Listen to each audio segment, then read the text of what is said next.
with LinkedIn. Those Well, sort of go on. If anyone knows Michael, they know that Michael is technology is his thing. Oh yeah, I love tech. Can't get enough of it. Doesn't frustrate me at all. Yeah, so we were on a little bit late. LinkedIn just being strange. I won't use a swear word. I'll save them for a little bit later. Yeah. So look, episode 13. So hopefully, well, we're going to discuss what to do if January didn't go to plan. So look, if you're on here and you're listening and you've been watching our trade-ins and videos and January has gone to plan, awesome. Hopefully you're feeling good for it and you've moved forward, maybe lost a bit of weight, got a bit more energy. That's great. If it hasn't gone to plan, this is the video for you. And we're also going to give you some exact steps to take from today to move forward. Because look, it's the 1st of February.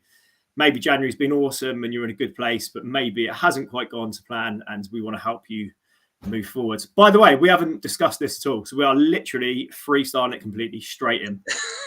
Don't tell people our secret. That's like our dirty secret. But yeah, I suppose with health, January's like it's generally full on. And we both worked in gyms, and I go to the gym, and people talk about health and stuff for a lot of January, don't they? And I know quite a few people have been doing dry January this year. It feels like maybe more than usual, but maybe I'm just a bit more aware of it. And I know some people have done all right. I know even the ones that have managed to stick to it. It's really hard, that kind of cutting things out kind of thing. Yeah, so maybe we'll start there, because like I said, guys, we haven't discussed this at all. Normally we have a quick 5 minutes beforehand, but we were trying to get into LinkedIn, so we haven't discussed this at all. But I still think we'll be able to give you some value. So yeah, I mean, what are your thoughts? Let's maybe start at, if you haven't done so well in January, what are the reasons that you think that maybe people struggled?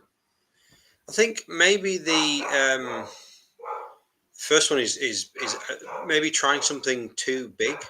Like I think dry January is a good example. Even though we don't need alcohol in our lives, I would say most of us, I think maybe Northern European, but most people in England enjoy a drink, and it's a bit like food. Food's more than just for me, it's more than just sustenance and energy. There's like for example, breakfast with my family. I really like that time because we sit down. It's the only time we sit down for 10 minutes, 15 minutes in the morning together. So I think with drinking, I think sometimes it's like I know I'm drinking too much. So what am I going to do? Dry down is a big thing, and I'm going to do that. I'm going to stop drinking, and it's going to be good for me.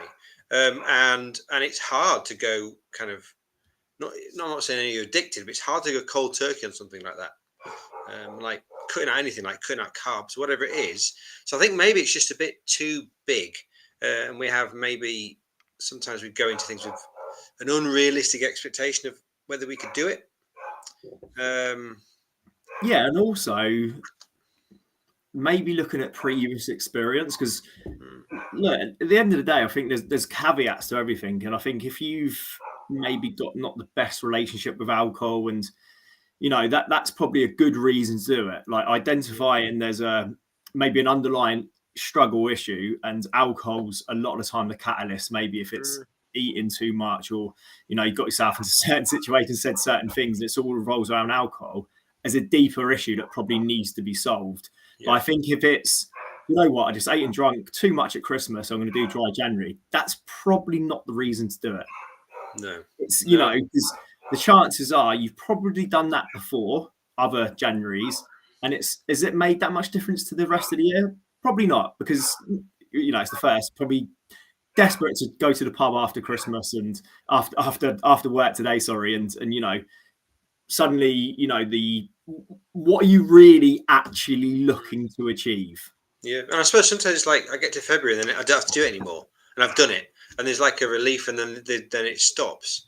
Whereas I think if safe, like if we're talking about alcohol, if that's the thing you've worked on, think about how that's going to fit into your life forever.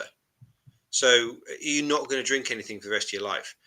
Now, if I enjoy a pint, I enjoy a drink. I used to drink a lot more, and now I don't. So I would never not want it in my life. And But I'm fully aware that the safe level of alcohol is zero. It's zero. And Yeah. that's all the research says now. That it used to be like the government would say, almost like say, oh, you can have so many pints a day. Oh no, it was a week, wasn't it? At first, it was like you could have Yeah. 28 units a week, then it was 21, and then they changed it to per day. People said, "Oh, this is my allowance per day," but actually, all the research says that actually the safe level of alcohol is nothing. So I suppose we have to go into it with that knowledge that if it's going to be part of your life, you make it a choice. That actually, if I have a cup, if I have, I don't know, 3 or 4 pints a week, is it going to affect my life a lot? Probably not. So I'm okay with that. I'm going to own that. So, yeah, and I think it's about whatever it is, like alcohol, or maybe you've struggled with relationships with foods. I think I agree that the goal's almost too big, and it might not be too hard, but it's going to be hard if you enjoy socializing and having a drink after work, or a drink with your friends and family at the weekends. And the flip to that is, if you struggle with food, like people do veganuary, and it's like really fucking difficult. Yeah. Like all these diets, like keto, like going vegan when you're not prepared, and you like all these things. It's like the goal's so big that you're going to struggle off the bat. And also, like, what is it you're really trying to achieve? Are you going to be vegan for the rest of your life? Potentially not, if it's just one of those things that you thought, oh, do you know what, I'll do it for January. But again, there's caveats though, because if that's going to make you feel better and you're going to get more energy, good, because it may be a stepping stone to move forward. But I think the key, and this is maybe why people fail, is like you've got to think long term, not just It's January. hard, isn't it? It's hard thinking. Like I think there's something definitely in the human psyche about long term, kind of long term things and long term health. If we're talking about health, about damaging our health, because I think like an example is smoking. Now I read a stat somewhere about the number of people that smoke in this country, and I think it was still about a quarter. But which Really, do you know what? I might be totally wrong with, but whatever the number was, I was like, wow, that's a lot more than I thought. And if you think about something which is like, if smoking is guaranteed to, if you smoke in your life, it's going to damage your health. And that again, that's science. It's studies. It's massive studies. yeah. It's proven, but people still do it. So it's like that's because we find it very difficult to think long term. But I think with a little bit of mental, like I know, I'm going to say mindset, mental stuff, we can maybe think beyond a month, can't we? And think, right, what's my 6 months or a year? I So think maybe that's if you look at 6 months, yeah, I think if you look at 6 months, it's enough of a period of time for it not to be a short-term goal. And I think what ideally everyone should be thinking about in January is ask yourself this question, whether it's a diet or a program around exercise, and could I be doing this? Can I see myself doing this in 6 months? And if the answer is yes, it's probably something that you can do. If the answer is no, when you're up at 5 a.m. every morning, when you've never got up at, say, 7 a.m. before, and that's been a struggle, are you going to be likely to do that in 6 months' time? Maybe. I'm not saying you couldn't, because, we can change our mindset and we can get all the energy and we can change. We see it happen. Some people absolutely hate running, get into running. It can happen. But what is the likeliness of it really going to happen? Probably not. So, I think if you look at, could I see myself doing this in 6 months? And that's the food, that's the exercise, that's maybe going to bed at a certain amount of time, everything that goes into like holistic approach, like to wellness. So I think that's the questions people need to be asking themselves. Can I see myself doing this in 6 months' time? And if it's yes, fucking do it. Yeah, no, absolutely. Like it's something that we kind of drill home quite a lot about not doing too much, and about changing behaviors and the power in changing small behaviors. And it does take a little bit of leap of faith, saying, do you know what? I'm not going to do what most people do and do the big thing, like I don't know, cut things out and do massive things. What I'm going to do, I'm going to think about what small habits can I fit in, and we drill it home, don't we, to our clients, and we drill it home on this. And when we speak to people, say just make these small changes. I say I don't know whether it's always been in the human mind or whether it's just driven by the way the world is now, but there is a definite need for some kind of big thing. If we're thinking about health if we've been struggling with our weight and our health for a long time, then it probably feels like a really difficult thing to fix. So obviously we need a massively difficult thing to fix that problem. But actually the reality, if we think 6 months, some of the small habits we talk about, if you nailed those for the next 6 months, God, you'd make a massive difference. You'd be a different person. Yeah. 100%. You'd be a different person if you was able to be consistent with the gym and the food habits and sleep. Like those 4 things there, you'd be a different person in 6 months. But I think it is how we've changed and evolved. Like everything's at the touch of a button now. I could order a delivery and it be here in 10 minutes. I can watch my movies straight away. I've got access to everything I want pretty much at a touch of a button. So we have no delayed gratification. Everything's instant. So why wouldn't we want the instant result in our fitness? Maybe that's a good point. I hadn't thought of it that way in terms of that instant kind of everything's instant now. Like that. That's a good point. So we're wired now to want things literally like that, you know. So it's like I've been to the gym for a week. I've eaten really well. Like why not 2 stone lighter? And it's like the reality is that's not going to work long term, and it's not going to work like that full stop. And if that's happening, then something's gone wrong. You know, that's not the place you should be. But consistency built up over time, that's what works. But the caveat, again, we've got a few caveats in this. It's like, that's not sexy. That's not exciting. Yeah. Where's that shiny object that just gives me what I want? And we've probably been guilty of it in our businesses, and people will be listening to this that are in business, and they'll be like, that one thing that's going to really make the difference. And the reality is, it's all these little processes that you do consistently over a long period of time. Yeah, I mean, I think that, I've definitely bought things for my work. I think where I've gone, do you know what, that's going to be the thing. Yeah, and not use them.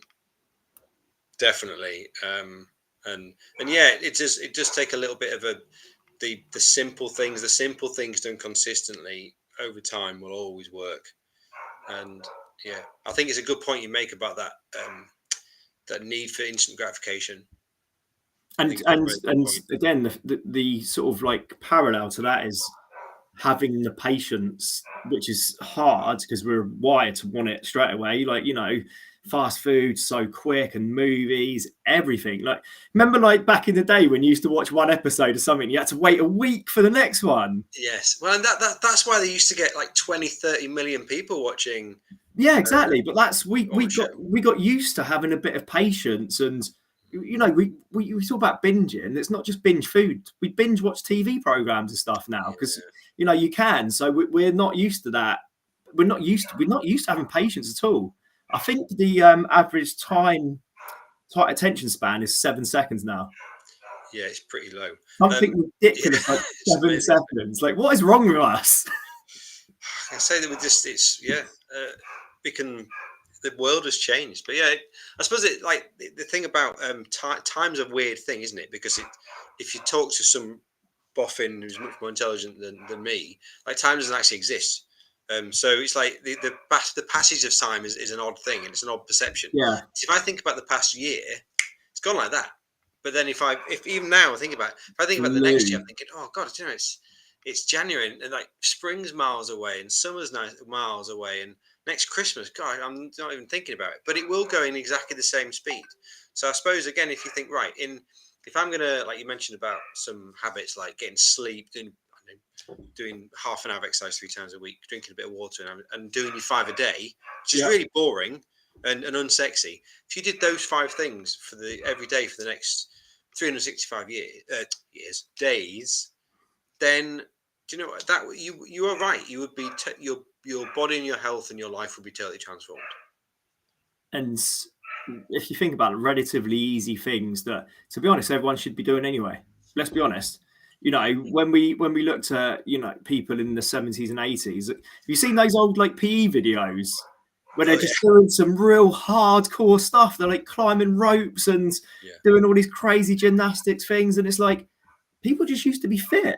It was just a thing that people, just how people were, you know, and there wasn't anything. There was no clever diets or anything. And yeah, of course, like you can't compare things in the 70s and 80s, but you know, it's just kind of people just used to do it. People used to ride their bikes to work or walk to work, and you know, people used to keep themselves fit. And now we've just things have, you know, for various reasons. Let's not get into that, but we just I think maybe that's normal though.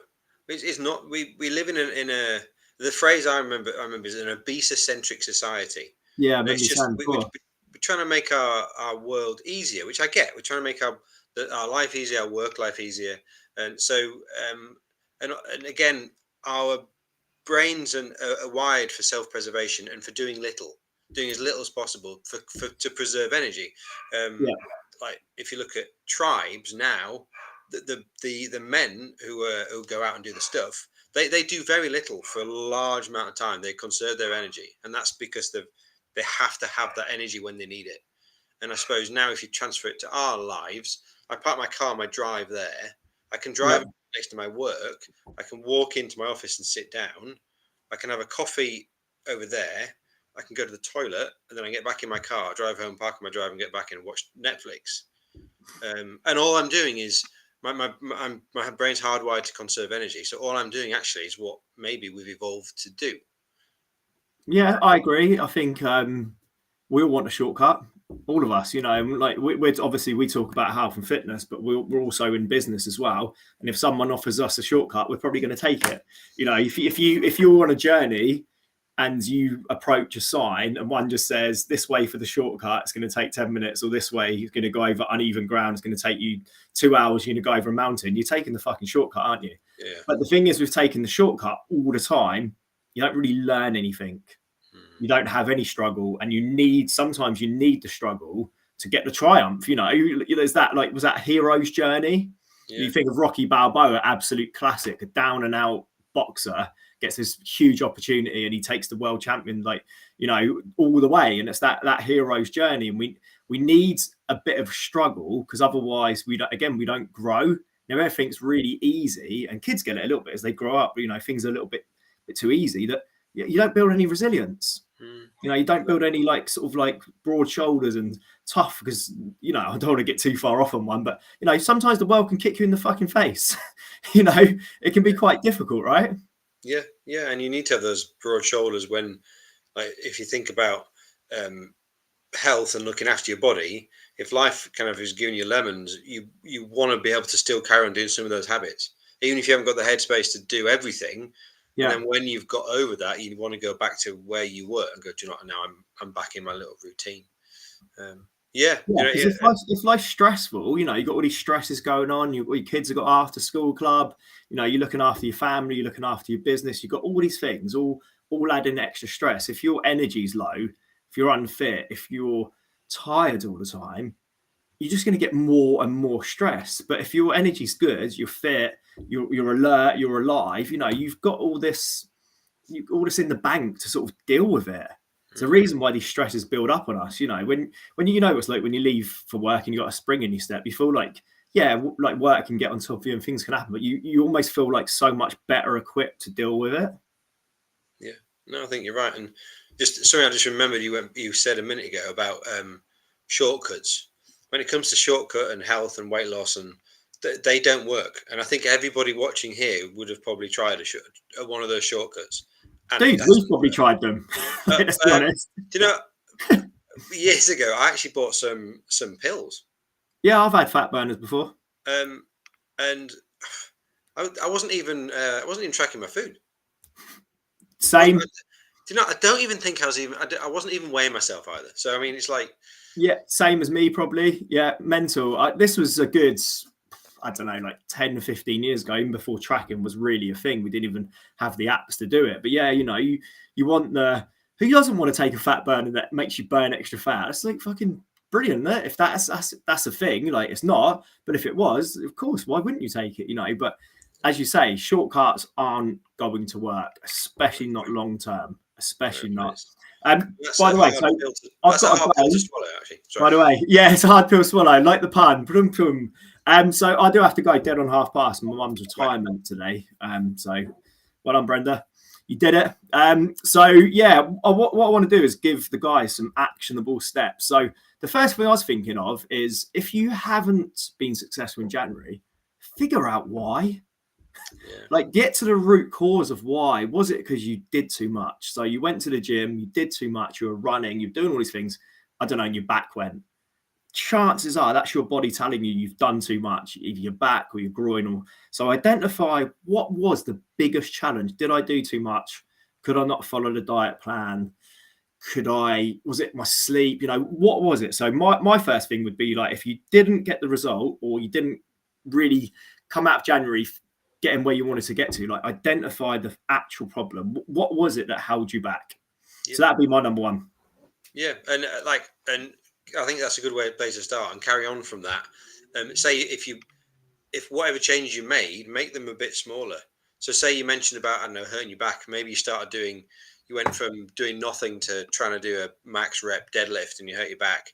Shrink it down and actually do it. You can do the same movement. Shrink the change. Yeah, shrink the change. And even if you make it smaller, then you hurt yourself again. Okay, but make it down. Get to that point where you can do it consistently and build up from there. The same with diet. If you tried, I don't know, keto and you couldn't function, I don't know. If you want to try cutting out carbs, I wouldn't. It's not my thing. Shrink it down again and say do a bit less. I wouldn't. I mean, life without carbs is miserable. And actually, every single diet works. It's based on one thing. But whatever you've tried, make it smaller. Yeah, and by the way, that one thing's a calorie deficit. So you need to make sure you're in a calorie deficit. So like you said, identify the biggest challenge. Shrink the Change is an awesome book, Switch, that talks about that. So if a lot of people get overwhelmed by changing too much, so instead of trying to change everything, shrink the change and make sure whatever you're doing is sustainable. Because I think if you look at the getting an injury, chances are you've got an injury because your body's not built up, and anyone can get injured. But the chances are, if it's happened in January, you haven't built up your body's almost like got it warmed up ready, a bit like an athlete pulls a muscle, because maybe they're not quite peak state and they haven't warmed themselves up properly. So you've got to get your body ready. And also, if you're pushing it, which is good, we want to make sure we're making progress. But if you're pushing it too much that you get injured and you undo all your hard work, what's the point? Especially when it comes to lifting, I think. And especially men, we want to go in, we think we're still in our 20s. We go and lift and we get an injury. And then what? If you're out for, I don't know, 3-4 weeks, what's the point? Your body doesn't know the difference between a 50 kilogram lift and a 60, really. It's only you in your mind going, yeah, but I used to be able to lift 60. So leave the ego at the door. Yeah. And I think definitely being older, that's definitely more and more important. And it's something that I talk about with quite a few people I kind of see in the gym, is about getting older and actually looking after yourself a bit more. And actually, I see the young guys doing, and like, again, I'm going to use deadlift as an example, because that's the one I see you done badly a lot. Yeah. And and occasionally I'll go over and say, you're making my back hurt. I'm just watching you. Leave your ego at the door and think, do you know what? I'm gonna do me. Nobody in that gym is looking at you. They're all looking at themselves in the mirror. So don't just kind of go, have a plan, go in there, do your thing. And actually, do you know what? If you've worked out and your muscles ache a little bit and you're going away and you're feeling good, and do you know what? That's a great thing. And we're definitely in the zone of we break easier, and also we repair a lot slower. Yeah. And I think let's give everyone like 3 things. So the first one, identify the biggest problem if you didn't get the result. Second one is shrink the change. So if you've been doing too much, just shrink it down a little bit. And the last one I'd say is be okay with asking for help. The top 1% of successful people in the world ask for help because they've realized there's a gap in their skill set. So I don't know, if you're running a business and your speciality is not marketing, but you're great at selling, employ the dude that's really good at marketing to help, because that's a gap that you're missing. So if it comes to your fitness and it's something you struggle with, ask for help, whether that is a personal trainer or a coach or someone that trains that does well. You see them in the gym, like ask for help, because you don't want to be sitting and listening to us again in January next year. Or February, having the same fucking conversations. Yes. Yeah. So ask for help and then go and fucking do it, basically. Like, do you know what I mean? Like, go and take actions. That people talk a lot, don't they? You hear a lot of talk. It's like everyone would rather see someone walk the walk than talk the talk. And there's like you're right about asking someone in the gym, someone that looks like they know what they're doing, looks like they're in good shape, warming up and doing a bit of stretching as well.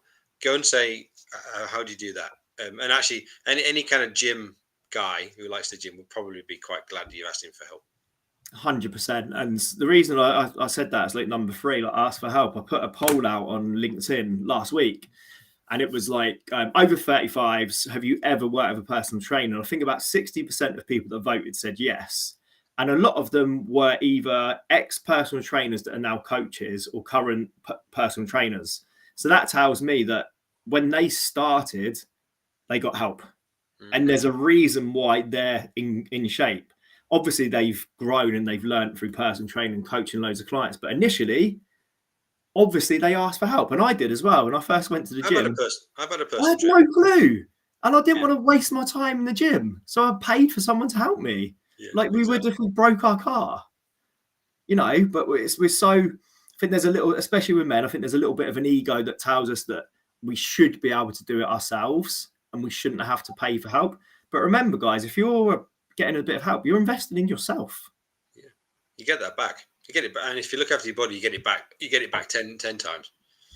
Yeah. Whereas we're so quick to sort of buy a new car or a laptop, all these things that are all replaceable. But if you let your health slip too far, you can't replace it. It's very difficult to get back. So that's So guys, like if you're going to take 3 things from this, that we like to give away 3 things is. Identify what the biggest struggle was in January so you can make changes. Second is shrink the change. If you've been doing too much and you've not been able to do it or stick to it and it feels like it's too much, shrink the change. And the third one is get help. There's so much on the internet. We've got more help than ever right now, but yet nothing seems to change, does it? If anything, we're slipping down further. Yeah. And like I said, find the person that's right for you. Again, look out there. Again, that's important too. Yeah. All right. So, guys, I've got to go. My mum retired today, so last day. 20 years service at Portsmouth University, and she's she's retired. So, look, guys, as always, we appreciate any feedback, any questions. We're always happy to come on a live. Any shares and likes as well, and reshares, we appreciate it. And we hope you guys got some value as always, and we shall see you next week. Cheers. Right, thanks, Michael. Cheers, mate. Speak soon, everyone.